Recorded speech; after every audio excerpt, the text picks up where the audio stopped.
રામનવમીનો તહેવાર છે, શું કહેશો? કઈ તૈયારીઓ? જી બિલકુલ.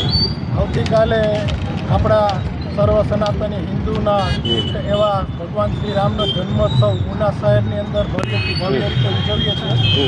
તેના ભાગ સ્વરૂપે આવતીકાલે બપોરે 3 વાગે રામજી મંદિરેથી શરૂ થઈ અને ઉનાના રાજમાર્ગો ઉપર શોભાયાત્રા ફરશે. ત્રિકોણબાગ થઈ ટાવર ચોક થઈ અને ત્યાં ટાવર ચોકે લાઈવ હનુમાન ચાલીસાનું આયોજન કરવામાં આવેલું છે, જેમાં સુપ્રસિદ્ધ કલાકાર હેમંતભાઈ જોશી તથા તેમની ટીમ હશે.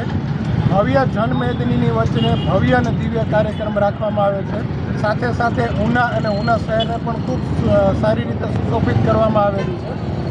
આ બાબતે ઉના અને ઉના તાલુકાની સર્વ ધર્મપ્રેમી જનતાને અમે બજરંગ દળ અને વિશ્વ હિન્દુ પરિષદ જાહેર આમંત્રણ આપીએ છીએ.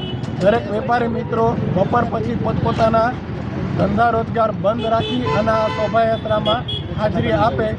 દરેક સમાજના દરેક આગેવાન લોકો, દરેક લોકો, નાના ભાઈઓ બહેનો વડીલો.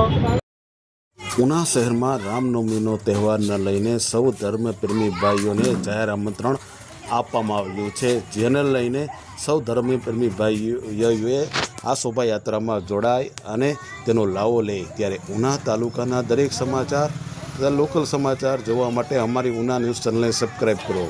આ ફેસબુક આઈડી પર આ સમાચાર જોતા હોય તો ફોલો કરો અને ઇન્સ્ટાગ્રામ પર આ આઈડી સમાચાર જોતા હોય તો ફોલો કરો. દરેક સમાચાર હવે આપના સુધી.